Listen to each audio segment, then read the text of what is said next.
Alrighty, YouTube. Today I want to talk about something I've been saving, something I've kind of been letting cook, but I really think I just need to talk about it because I honestly think it's kind of crazy. So I was gonna save My Hero Academia's review until the final season came out because I thought that if I did it on the final season, then maybe I would have changed my opinion on this show. But I figured that I can actually save that final season as a whole episode in and of itself, either talking about if it came back from a horrible flop, or if it flopped still, which would be to nobody's surprise. It's an anime ending. For some reason, they're really bad. Look at Soul Eater, Platinum End, Death Note. Animes just flop the ending. It's so bad. Frick. The only good one I've actually seen is Mob Psycho.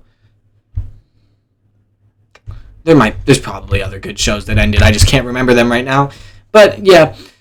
But what I really want to talk about today is My Hero Academia. I want to just go over a brief synopsis and then just give my absolute dogging on the show. So, one, we have a synopsis of a kid who wants to be a superhero in a world full of superheroes. But here's the plot twist. He's the one character.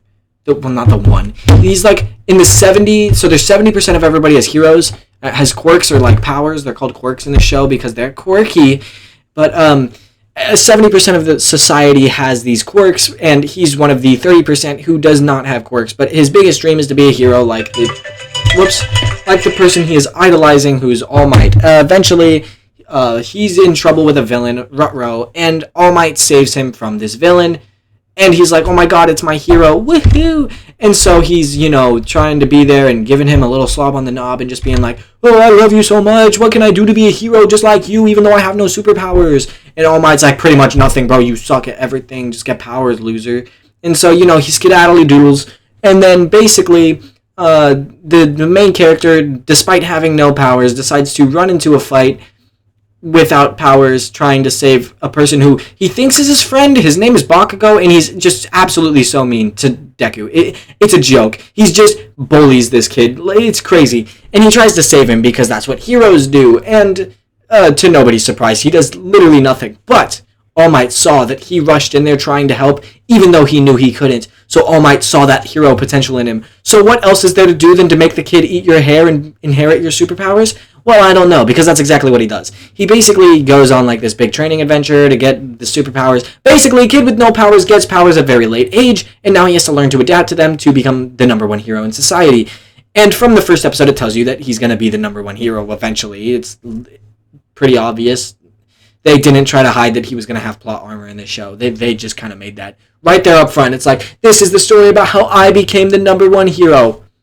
Wow, I wonder if he's going to die in the end. I don't think so. So, pretty much, what's out right now is seasons 1 through 7? Yeah, seasons 1 through 7. And seasons 1 through 3 were pretty decent. For the cringy fandom that we just push aside for this one. Keep them away. Don't think about them. I'm serious. The first 3 seasons were pretty good. Even the first half of season 4 was okay with like I'm not going to spoil that, actually. There's a little storyline in the first half of Season 4 that I enjoyed thoroughly. But after that, it takes a pitfall into the deepest depths of hell on how bad it could possibly be. The only thing that was good is there's like 6 episodes in Season 6 that were like actually decent. And they were pretty solid. But they immediately go back to the power of friendship kind of stuff. And it just sucks. It's actually so bad. Like I said, the first 3.5 seasons, really solid seasons. Of course they have their boring parts where they drag, and that's just like every season of this show. It's going to have a little bit of dragging. But this show really just flopped so hard. 5, 6, 7, those seasons, the first half of 4, garbage. They are so bad. I don't know how I sat through them. It was so bad that while I was watching them, I actually dropped anime for like a whole 3 months before actually going back to finish the show. Because they were so boring and such a drag that there was no, what's the word? There was no dopamine going through my brain. There was no fun happening in the show. It was so ungodly boring that it was hard to watch. The characters just did the same things over and over and over again, same plot lines, same everything. Deku gets better every season, but then it gets complicated because now he's inheriting the powers of everyone. It's stupid. I think the writers had a stroke and they had to pretend to bring in a new guy but give him the same name because How do you go from like the pretty decent show to just Cheeks? Like it was a joke. It was so bad that I just couldn't recommend it to anybody who actually wants to, have a happy day in the end. It was garbage. And what sucks is I liked the first 3 seasons. Maybe not the second half of season 3. That definitely was a little hard to get through. But like I said, each season has that.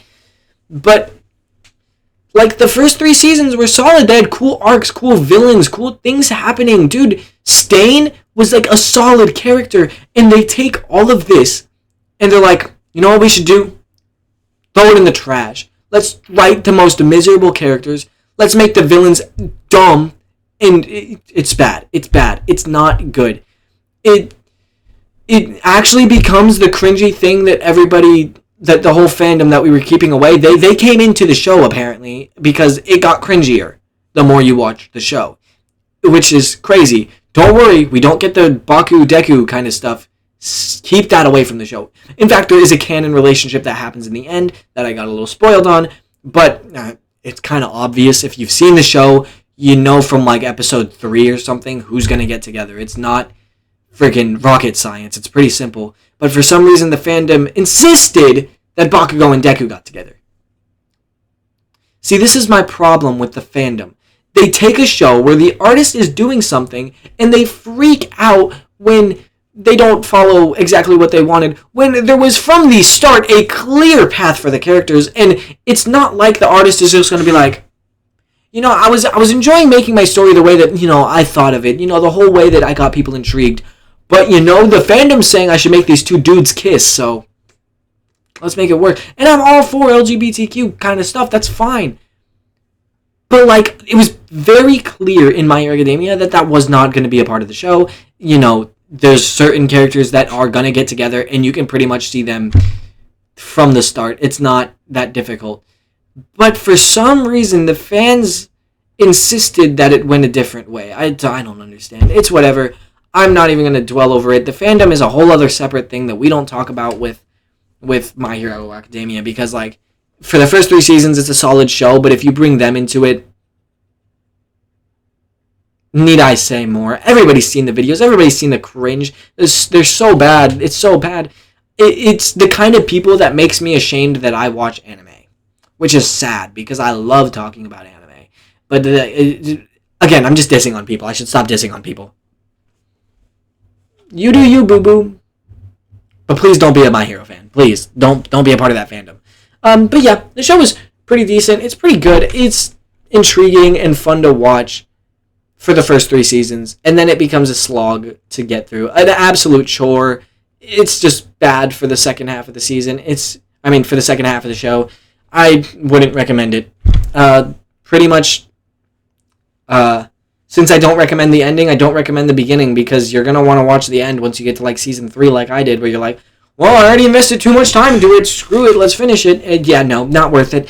Don't watch My Hero Academia, stay away from it. What else can I say? For most of the people watching this video, they probably already knew this, because, they looked at the fandom and thought, that looks like a thing for weird people. I'm not a weird person. I'm not going to watch My Hero Academia. Yeah, I did. Despite the weird person accusations, I did enjoy the first 3 seasons. I thought that they were solid. But again, after that, it flops hard. And it flops very hard. It crashes into the ground like none other. But yeah, and this is for that one person. I mentioned to you a few videos ago. That one guy who said that that I just like every story. Here's your first dislike from me. My Hero Academia. I just don't really like talking about the stories that I don't like, but I think My Hero Academia deserves to get trashed on by absolutely everybody on the internet, because of how bad that they did the last, few seasons. It was so bad. Again, Dookie. Anyways, thank you guys so much for watching, and I'll see y'all tomorrow. We'll be back on Trails. See ya. Bye-bye.